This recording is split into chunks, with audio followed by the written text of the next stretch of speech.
What is expected to be a drastic dry season. And we are going to get some of the thoughts, the ideas, the plans of the ministry in dealing with what is expected to be long-term drought. Good morning, sir. Good morning, Blossom. It's a pleasure to be here this morning. You have a lot of papers in front of you? Information, not papers. Information. Fair enough, a lot of information. So as we get ready, as officials have predicted, this is expected to be long-term drought here in Grenada. What are some of the plans of the ministry to deal with that and ensure that the agriculture sector is not too adversely affected? Well, first, let me say morning to the listening public, and it's a pleasure for me to be here to represent the ministry at this program today, and to share some information with you with regards to the ministry's perspective on how we would prepare and to make some recommendations to farmers as to what they should do to be able to go through this dry season that is facing us. With regards to the agricultural sector, the precipitation outlook from the Caribbean Institute for Meteorology and Hydrology is showing that from between January, February, March, we can expect about 35% below normal rainfall, 35% normal rainfall, and 30% above normal rainfall. Right. So in that context, it's seen that there's a probability that you'll get about 70% below normal to normal rainfall. This could have an impact on farmers who are not using irrigation as to help them, with water supply during the dry season, and it means that they can expect reduced rainfall. We're not saying that no rain is going to fall. We're still going to get some rain, as we see it's been happening. Mm-hmm. But in terms of the amount that would normally fall at this time, based on historical records, there's going to be a reduction. So, for example, if you normally will get 10 inches of rain, it means that you would expect maybe around 65% of that. 6.5 inches instead below normal. So we are advising that farmers should begin to put in place measures for water conservation to ensure that they have enough water to bring them through the next 3-4 months. And also, they should take some practical steps for water conservation and to improve efficiency of use of water on the farms.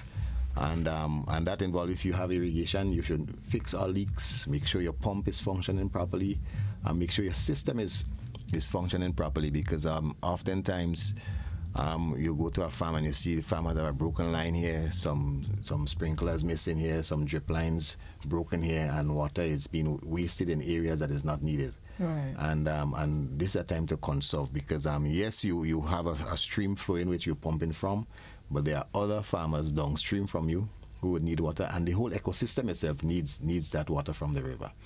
And basically what you conserve today is what you will have available for use tomorrow. Right. Looking at past dry seasons, this is not the first severe one that we would have. But how has it affected past agriculture products, farmers, and so on? And what do we expect, or do you expect it to be better this time around because of measures you're taking? Well, yes, we expect it to be better this time around, because we believe that the farmers now are becoming more conscious that indeed the climate is changing. The seasonal changes is having an effect on crop production, and through a lot of education programs, training, etc., that the ministry has been doing, we believe a lot of the farmers now are becoming more aware and are taking heed, in fact, to this kind of information. So this information goes to the extension officers and other ministry staff, and is even shared with farmers who can now look at this outlook, maybe from since December. This is released, so they can begin and say, listen, the dry season is coming. This is what it's saying. I need to begin to take some steps. So I need to look at what kind of crops I'm going to plant. I need to look at how much of it I'm going to plant, and I also need to look at how it's going to have an impact on my income. So based on this outlook, we don't really believe that it is going to be as severe as other years, but it will be a dry period, and we may see as normal some reduction in production of some vegetables, maybe tomatoes. Not tomatoes, cabbages, lettuce, those kinds that need a lot more water for production. But at the same time, the ministry has had a very effective irrigation program. So there's a lot more farmers now using irrigation to help with cultivation, which is an adaptation measure anyway that they're using. Also, we have more farmers now are moving into shade houses, and so we believe that though it will impact, will be not so severe as in the past when it was terrible and there was scarcity on the market for basic vegetables. How drastic was it years gone by? Well, you had a lot of losses. Farmers suffered a lot of losses in production. So it obviously affected their income and their family, and then it goes down to the children, the ability to go to school, etc. You also had its impacts on the hotel sector, the tourism sector, because that in itself, if they can't get local vegetables, etc., it means that they have to look for a market outside of Grenada, so it has an increased cost. And also, you see that sometimes when based on what the impact on the farmers, it's hard for them to recover. Also, it impacts the livestock sector. Farmers losing livestock to the heat that accompanies this dry season. So for the agricultural sector, drought is the worst kind of disaster that you could have. Right? Drought is because it creeps up on you. And the recovery could be exceedingly long, and it also can have an impact on your land itself, on your soil, because it can cause your soil to become very degraded. This long exposure to the heat and the sun radiation. So it means that after the drought, you have to do a lot more. Recultivating, maybe even of shade cultivation. You may have lost some shade trees. You would have lost some even maybe some of your water supply is affected. So farmers now has to do a lot more using organic matter, etc., to rehabilitate the soil and bring it back to a level where they can get that production level that they were accustomed with. So drought is never a good word for farming and for the agricultural sector, and even for our nation itself, because food securities are impacted. Right. You mentioned cabbage and lettuce, and so that need water. Preparing for the drought season, the dry season / extensive drought, are farmers encouraged to focus on certain vegetables and stay away from some, or do they use their own discretion? Well, to a great extent, I would say we make some recommendations, but also it's their discretion based on what kind of system they're using. Because if you're using rain-fed system where you depend on the rainfall, or maybe bucket and hose and those kinds of things, you can't cultivate that huge area that you normally would. Right, so you have to have a reduction on the area on the acreage you're going to be cultivating. If you have an irrigation system, you also have to monitor your stream flow, right? The amount of water available in the river, so that you could manage your crop and the quantity of that crop you may plant. Because there are some that could withstand some heat stress. There are some that cannot withstand that. There's some that it will affect your yield. In terms of if you are planting maybe like peppers, etc. And there are some crops that will do well in the dry season.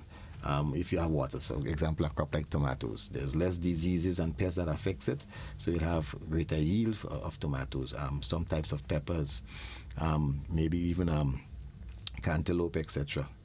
They are a little bit more hardy, and they can survive. When it comes to us, the consumers, what are some of the fruits, vegetables, or even crops that we should anticipate would be hard to get on the local market? Well, I would say you can expect if the farming community has heeded the advice, right, we may not see much reduction in some, because as I said, some of them would have started to plant early so that they're making use of this rain now for maturity, and it will have, going forward in the ground.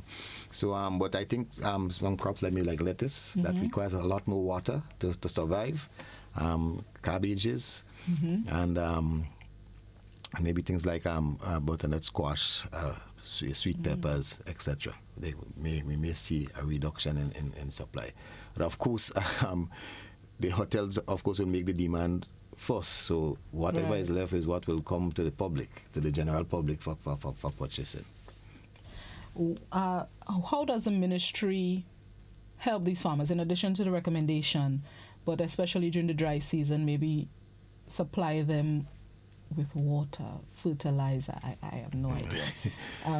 But what sort of assistance you give for the people who are suffering? Well, should I say suffering? But yeah, suffering during the dry season. The biggest, I would say, assistance we give to the farmer is technical advice. With knowledge, you are empowered to make the right choice and the right decisions. Right. Of course, the ministry provides subsidies to the importation of inputs for the farm, but in terms of we wouldn't get into financial, to help you with that, right? Because the government really doesn't have the money to do that. But we would provide you with as much technical support as possible and advice, and so you'll see a lot more visits from the extension division, visits from the agronomists, visits from the staff of the other staff of the other departments of the ministry, the pest management unit, because sometimes you have more pests and diseases in dry season. All right, so you see a lot more technical support, holding your hands, walking with you, etc., to ensure that you come out at the end with no losses that will have a long-term impact on your survival as a farmer. Off the top of your head, I've always wondered, how many farmers do we have in Grenada? It depends on what you would define as a farmer, right? FAO has definition of a farmer. Other institutions has a definition of what is considered a farmer, and that is always based on some scale, right? Okay. For us in Grenada, we have a lot of small farms from half acre, 3/4 acre, 1 acre that do a multiplicity of crops. We have a lot of intercropping on those, and they produce a lot.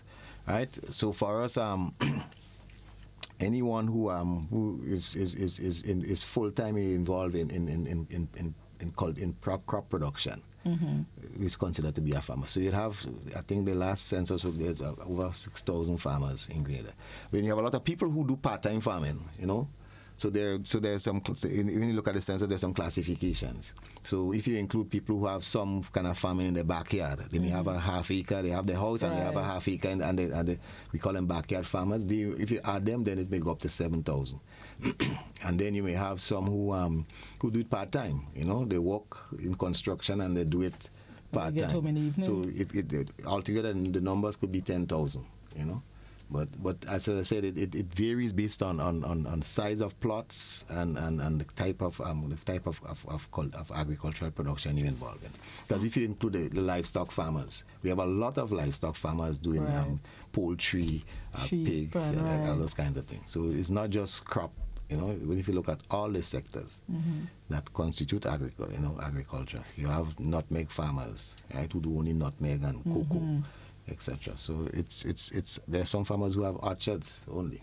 So when you look at all the numbers, in terms of the amount of people who are employed, etc., in that sector, it's a large number. I would say it could run maybe 20,000 people, farmers and their employers. The employers who are people who somewhat play a part, children who after school help their parents, etc.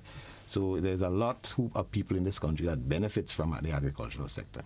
And will continue to do so, because we have ideal conditions for agricultural production. We have good soils, we have good climatic conditions, and we have available water. I have to say that number surprised me. Pleasantly surprised, though. I wasn't expecting it to be that large. And what is the most popularly produced crop? Based on production figures, of course, nutmeg is based on the production figures. Okay, good. Nutmeg, cocoa. We have a lot of spices, but vegetables is rapidly growing because of the demand. And I would say we're very satisfied with the quality of the vegetables we produce in Grenada. It's comparable to none.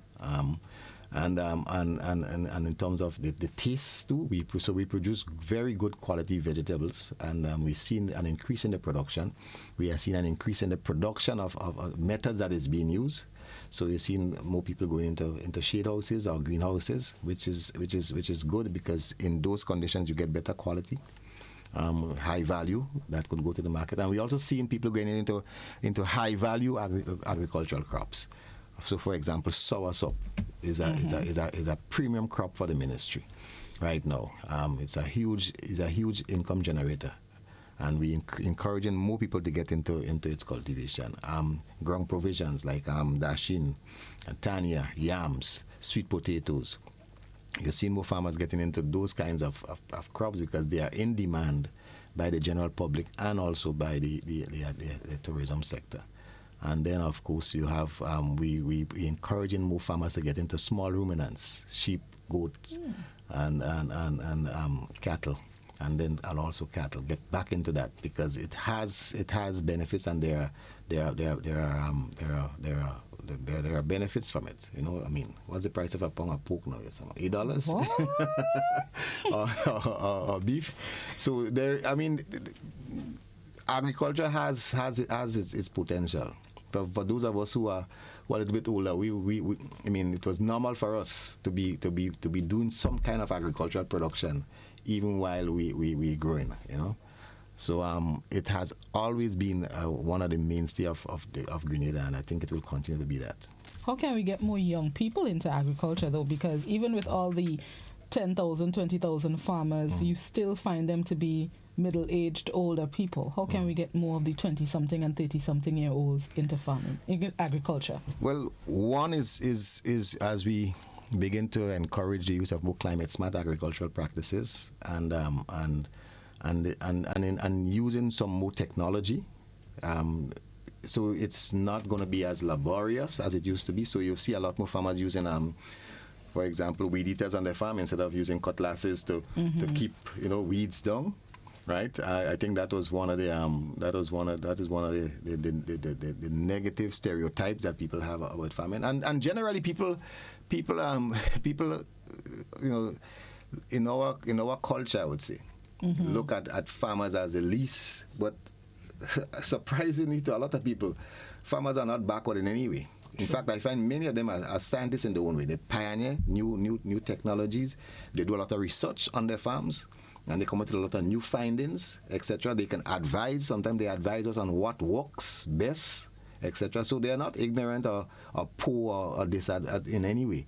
They are extremely intelligent, and in fact, we are seeing a lot more young people wanting to get into farming. One of the limiting factors is land. I mean, Grenada is a small island. It's only approximately 78,000 acres. Out of that, maybe how much 10% or more is locked up in 20% in forests and the reserves and protected areas, etc. And then a lot of the lands are privately owned lands. So you have the challenge of access to land. That is one of the big challenges. The ministry is presently working on this land bank project where we want to see. We're encouraging people to put their lands, if you have idle lands that is not being utilized, how to get those lands back into production.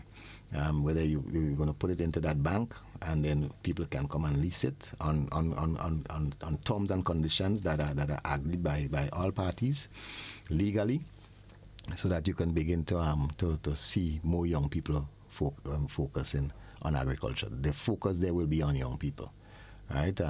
We also have a youth in agricultural initiative that is going to be that we're working on the proper how to implement that to get more young people into farming, because I mean farmers make good living. You know, surprising to a lot of people, farmers don't borrow money to build their homes and to buy vehicles. You know, they go cash and buy it. So it's not a sector that is for poverty. You know, it's a thriving industry in the country, right? That contributes substantially to the nation's well-being, and will continue to do so. There is no with all of the development in the tourism sector, greater demand for high value crops, and the price for high value crops is high prices that you get. You get good rewards for those crops. So, for example, we've seen young people getting into moving away from the traditional green cabbage, green lettuce, and doing purple cabbages and purple lettuce. You understand? And as we do more research, we will introduce more crops that can grow on the island that we thought was not suitable. We have irrigation, etc. We have shade houses. You can do it now. So we may get into some other high value crops. More butternut squash, more different color cantaloupe and watermelons, etc. And even peppers. You have yellow sweet peppers, etc. than the traditional green. And these are very high value crop, because when you go to a hotel or a restaurant and you see a yellow piece of slice of pepper and a nice rich local tomato, mixed with some purple cabbages, it's appetizing, etc. So for the young people, they have to focus on high value crops, right? That will generate more income, and a lot of them are doing it. Good. Let's take a break and come back inside. We started speaking about drought, but we into all kind of things this morning as it relates to agriculture. Stick and stay with Classic and the GBN. We'll be right back.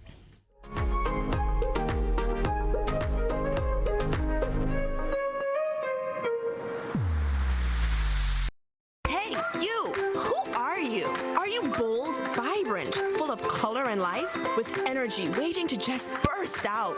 That youthful vibe? Or are you a classic? You love the old school, but you still know how to keep it relevant. Kinda like a retro mix. Nah? Hey, maybe you're just refined. A fine, classy, chic piece of refined elegance.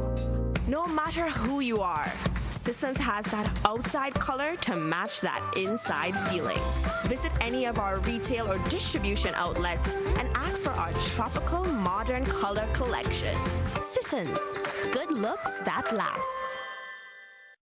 Breaking barriers.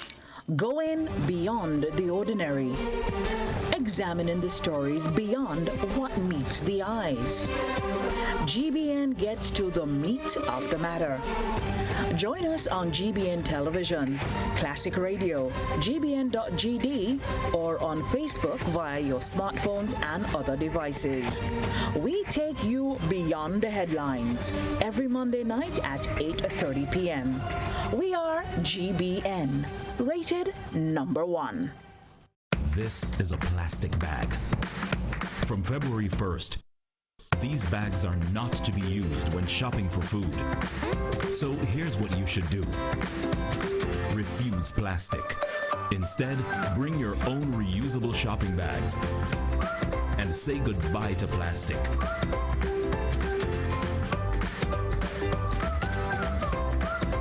Choose to refuse plastic. Walk with your reusable shopping bags and help protect pure Grenada from plastic pollution. A message from the Ministry of Climate Resilience. Part of our social media revamp, the GBN is committed on providing accurate information by just one click through our social media platforms. You can now follow our Facebook page at GBN Television, together with our sister stations Classic FM Grenada and Hot FM Grenada. You can also subscribe to our YouTube channel, Grenada Broadcasting Network. They say one picture is worth 1,000 words. Now you have the opportunity to follow us on Instagram at GBN_news, and our newly added WhatsApp feature to our news and current affairs department on telephone number 473-405-3052. GBN, with you, anywhere, everywhere.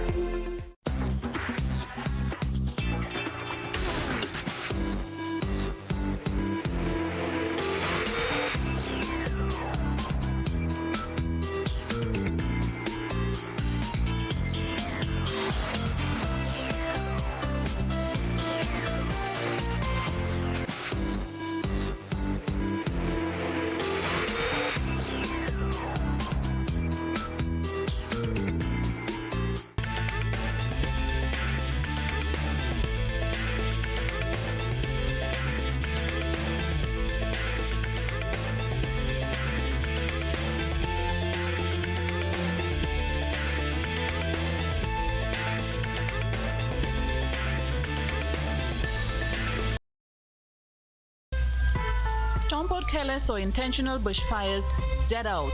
Youths, hunters, smokers, let's prevent bushfires. Here's why.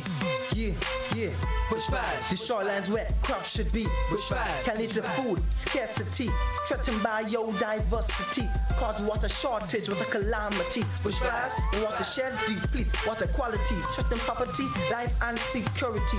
Bushfires set intentionally, water sanity.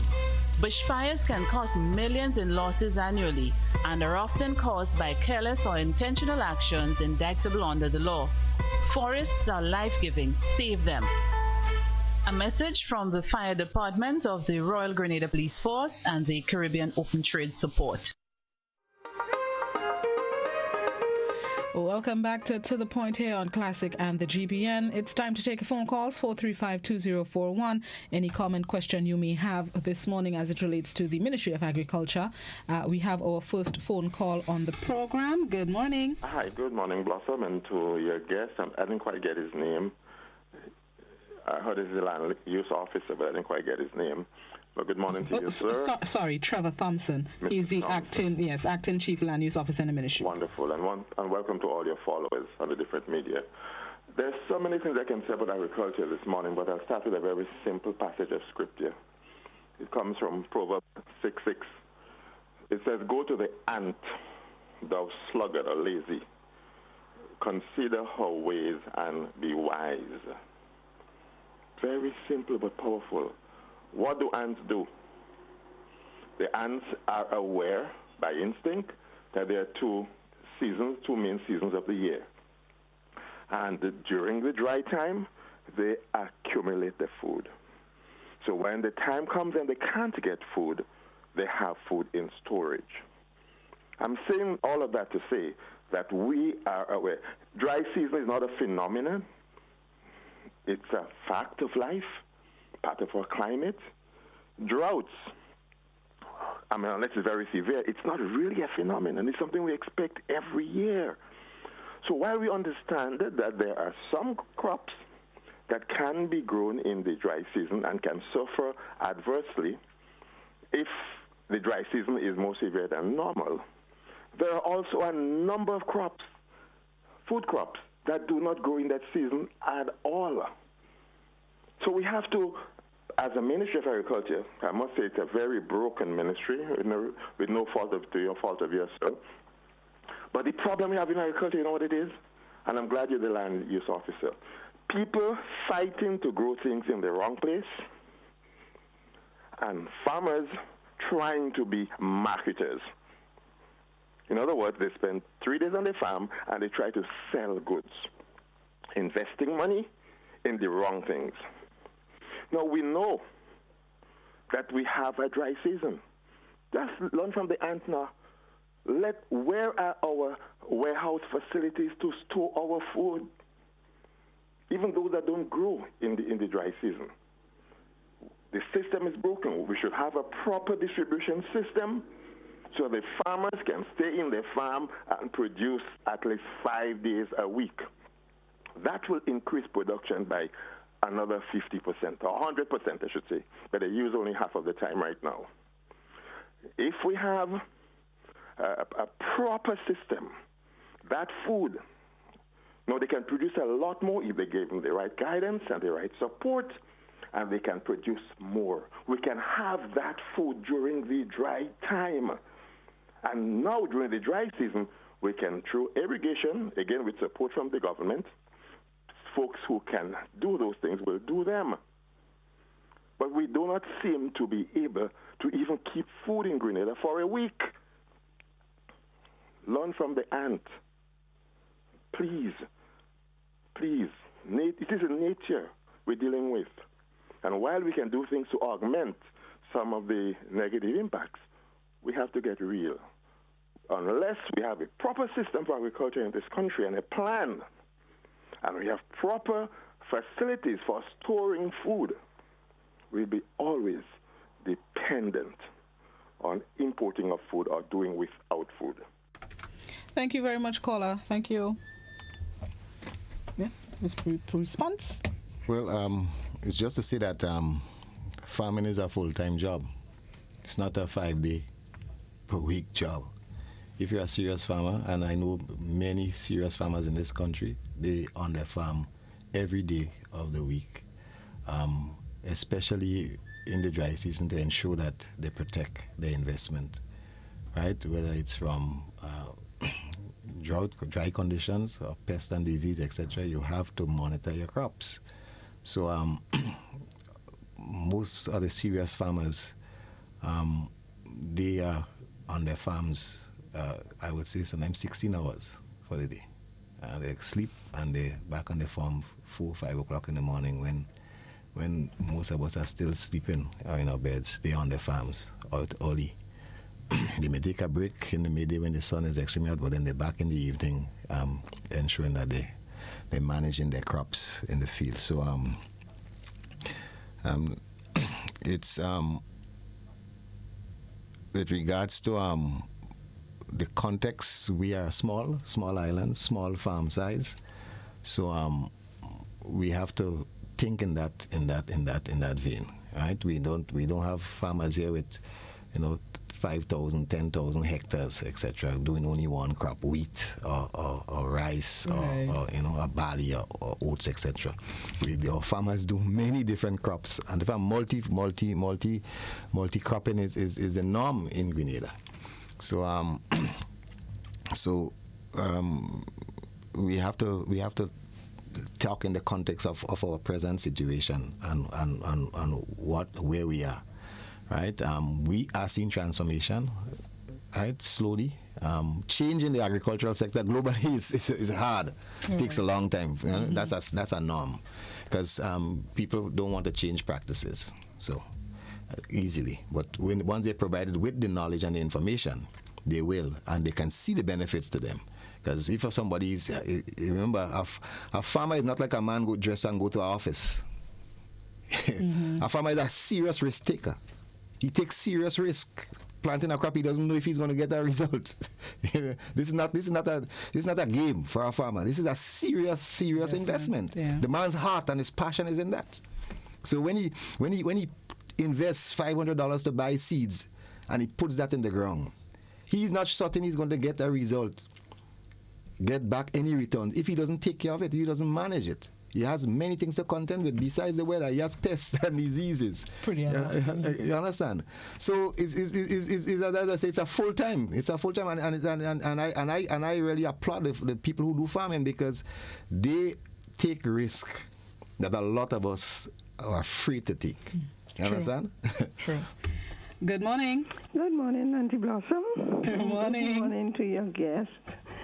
I did not hear your program from the very beginning, so I want to ask maybe 2 or 3 questions. One, we have had the Chinese Agricultural Mission in Grenada for some time, and I cannot say how long. I would like to know how long they have had the Chinese Agricultural Mission. What was or what is the mission that they are? Chinese Agricultural Mission. What is the mission? Then, what have they been engaged in genetic modification of seeds or plants? When they have their hatchery and they're hatching things, do we know what is happening in that area? What are they doing with the plants? Are they making it better? We want to know for sure what is taking place with this mission, and what have they been doing with the soil? Because I heard some time ago they were teaching some school children or some people how to plant bush yam, what to do with the soil when they plant in bush yam and this sort of thing. So I am a skeptic in that area, and I need to know how these questions I asked: the modification of plants, how long have they been here with the mission, and what is or was the mission? Thank you. Thank you. Well, just in terms of the length of the period here, I don't have the exact date when they came in here, but it was after there was a switch in relations from Taiwan to China. Right. And as they said, the agricultural mission is to provide technical support to the ministry and to farmers. So they've been involved in a lot of introducing new varieties of crops. Of course, when you have new varieties of crops, people it's not a normal part of our diet, so people take some time to adjust to the taste, to how it's prepared, etc. And as I said, that change sometimes takes time. They provide a lot of technical support, training, etc. to the ministry staff and also to farmers in new cultivation practices, in new introducing some new varieties. So, for example, what we call the Chinese tomatoes, that was introduced many years ago by them, and it's a norm now. People purchase it, they use it. So they help in some areas of animal and livestock, and helping in introducing, as I said, technologies. For example, shade houses. They've done a lot of plows and power tillers, etc., to help farmers in cultivating more easily. So, of course, all countries, all different countries have some different agricultural practices that has come down through the generations, right? And a lot have been improved. So, as I said, some practices are not suitable or adaptable to Grenada because of the size of the farms, right? And you will not get the expected results because it's not suitable for small holdings. It's more suitable for large acreages, etc. So that's some of the challenges. So you'll have to do trials and experiments, research. So the ministry is involved in doing a lot of research of those new crop varieties, etc. at Maribo, etc. because it takes time. Research takes time. So let me do research for 10 years before you actually can come up with a proper recommendation of how this crop should be introduced in the field. So it's not just taking something from China and saying no. A lot of what is done is research. So they do a lot of research, and even in horticulture, flowers and etc. They've trained quite a few people in floral arrangements and those kinds of things. So the technical support is and has benefited the ministry and the farmer and the farmers and the nation on a whole. I think a lot of farmers are grateful for them, for what they have done. I have two questions, one each on the Facebook and the WhatsApp, that asks basically the same thing. What is government doing or the ministry doing re-farm roads so as to facilitate access to farms? All right. So, if you listen to the budget, there is quite a bit of farm roads that's going to be rehabilitated. Some resurface for this year and going forward. It's a priority now for the ministry, a high priority that we must get those roads, that far so that farmers could bring their produce in and bring inputs into the farm, right? Some of the problems we have with the roads were a direct result of Ivan and after Ivan, that a lot of them were not cleared, they were not rehabilitated, etc. A lot of that, the reason for that is because a lot of those lands remained abandoned, uncultivated, underutilized by the farmers. And another challenge it is that we have a lot of absentee landlords in Grenada. People who own lots of lands, but they don't live in Grenada, right? They live abroad, and they are not cultivating some of those lands. That's the truth, and that's the fact. And the data will show that about 20% of the lands in Grenada remain abandoned after Ivan. It was never recultivated with nutmegs, cocoa, or even food crops, etc. So really and truly the priority for the government after Ivan, and I was heavily involved in that, was to get cultivation back, get food on the tables of people, etc. And keep and you progressively clear roads and clean, etc., where the demands were. So if there are lots of farmers in this area, etc., you put your efforts and your energies and your resources in there. Now we see pushing into greater, because there is the reason for the demand now for the farm roads is because there is a recognition that we need to put more lands now into agriculture, back into cultivation. So that's good that we having that kind of discussion and conversation that we want these farm roads to be rehabilitated. That's exciting for the ministry, and it's exciting for the staff. We're saying, man, this is good. that we've seen that these demands are being made because people now are interested in farming, in getting these lands back into cultivation. So, of course, I want to add that it's not just the ministry and the government's responsibility to maintain these roads. Too many people have the impression that it's the government must do everything. We have a huge stake in this. So after the government has built the roads, has resurfaced it, etc., you have a responsibility to keep the drains clean. Government doesn't have to send people there to keep the drains along your boundaries clean. And these are some of the problems we have in that after we've done the roads, it is left to be irritated by the same farmers. Because they're not putting in to do some basic clearing of the drains, etc. The rainy season is coming, clear the drains, etc. That used to happen in the past, right? And we have to get back to that so that the government has invested the money, but we have a responsibility to maintain it. I mean, when you go to New York, if you have to clear clear in front of your house when the snow falls. Because if somebody passes and fall, you could be sued. Right. You understand? And that is we must adopt this. We must adopt that. I have a responsibility to at least to keep my surroundings. And if every farmer clears the drains in front of his lands, it will be a great help in sustaining those roads for the long term. Back to the phone lines. Good morning. Good morning, Sister Blossom. How are you, darling? I'm good, Ms. Jacob. And good morning to that beautiful farmer by your side there. Good morning, darling. Good morning, ma'am. This is a long-time farmer out there on the ground here, and I could tell her what I'm going wrong when I go around some places. I don't see one thing I don't see. You know what I don't see? They can't drain. The land supposed to have contour drains. That drain now is keeping the water.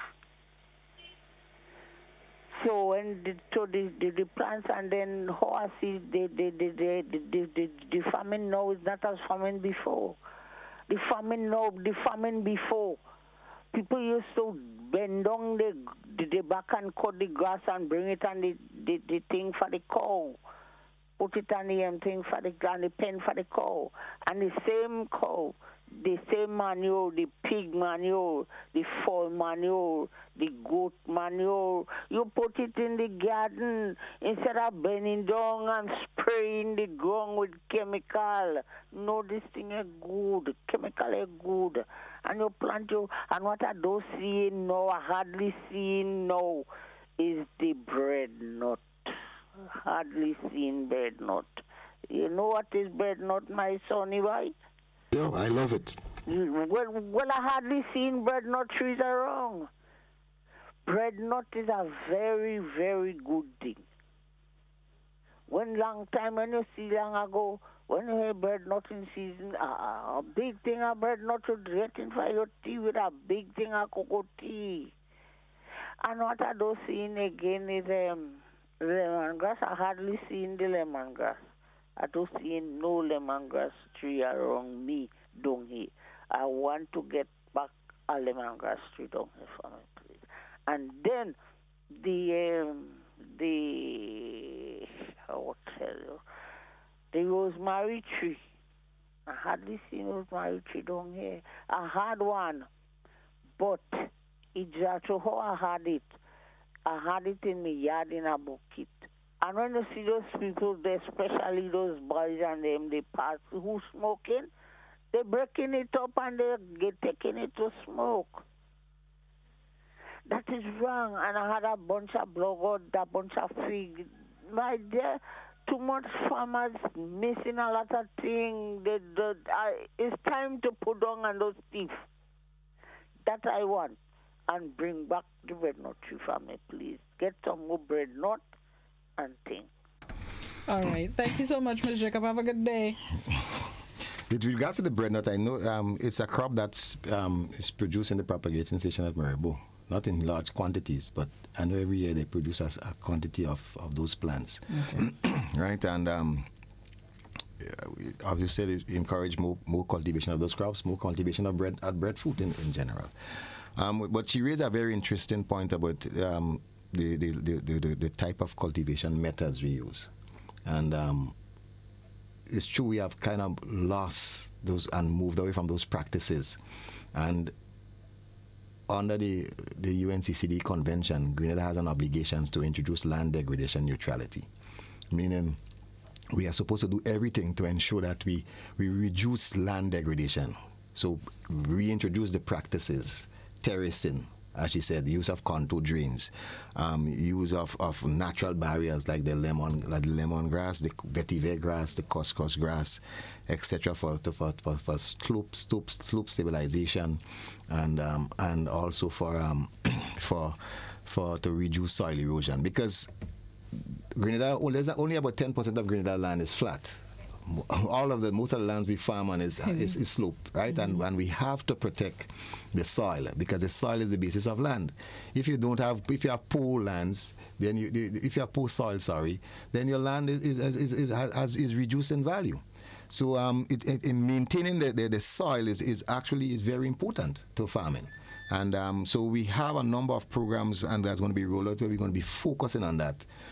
In fact, there's a project that's going to be rolled out later this year, a GF6 program, where we're going to be focusing on that.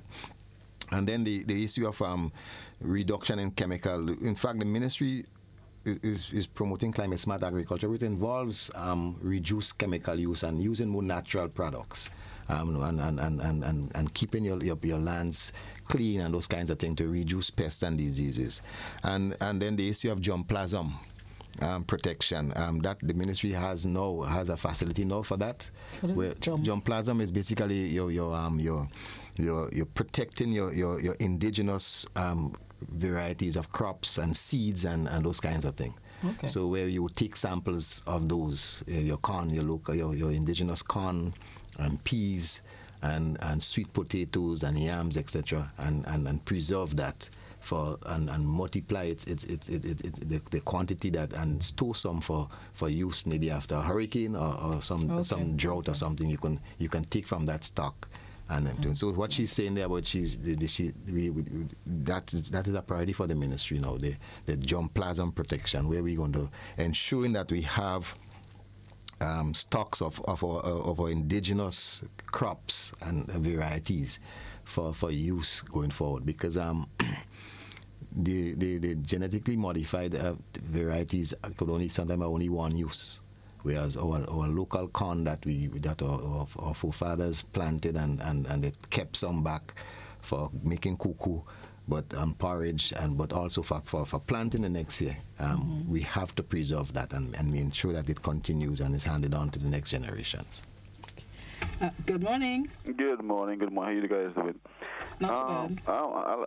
Basically, Ryan, I'm just talking about, I think the Ministry of Agriculture is a real joke, to be honest, right? I do livestock farming, right, in the area of Batway, Southern Swayze, right? During the dry season, they is really, really dry. Some of the animals can't even get food to eat, all right?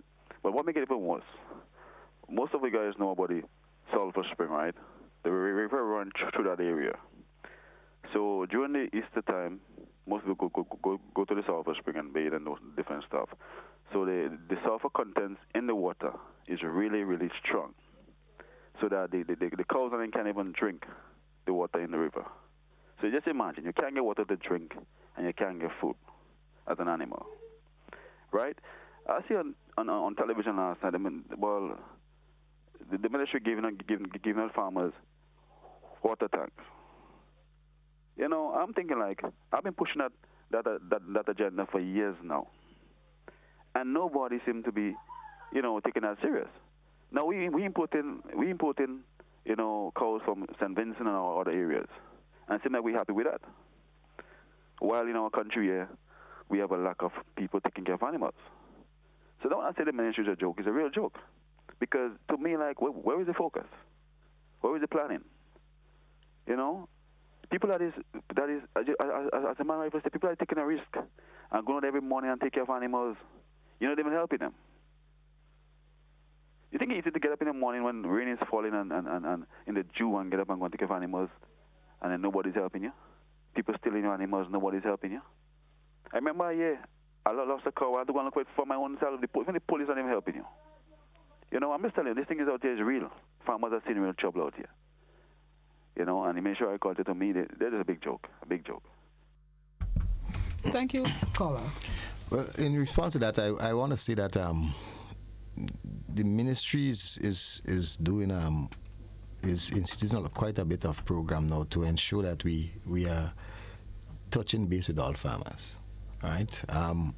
And part of that is that the officers in the districts who are supposed to be working with farmers must use as what they call a sign or call up form, so that when they visit a farmer, the farmer signs that to show that yes, I did come onto your farm.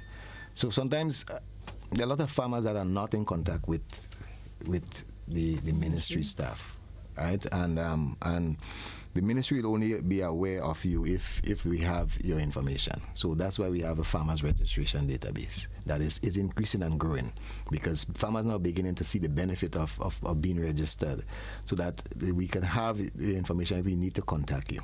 Right? If we need to have a meeting, we can use that database to say, okay, these are all the farmers residing in a particular area. So the same thing if to get assistance from the ministry, we have to know about you. We have to have your information, right? He says he's a livestock farmer. You know, how many animals does he have? What breeds? You know, what ages, etc.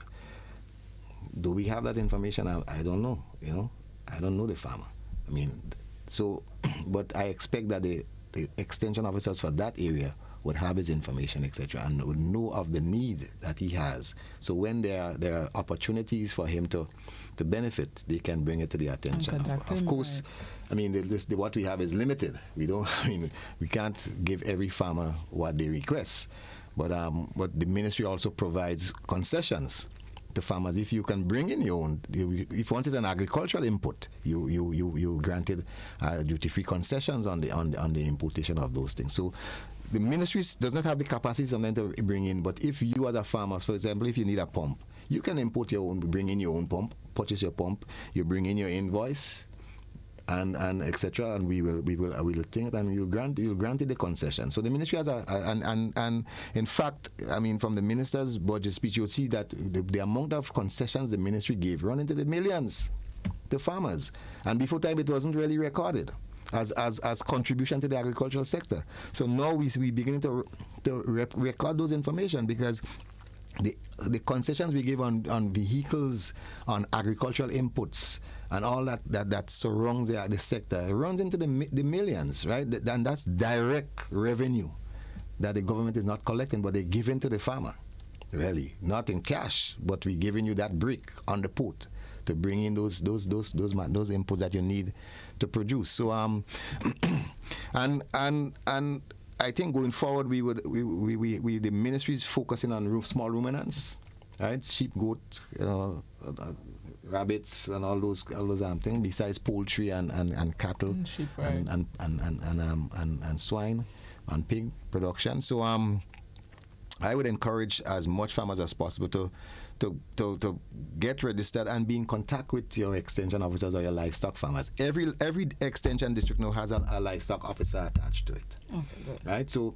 find out who is that person and establish a relationship with them, because relationship building is so important to the farming sector.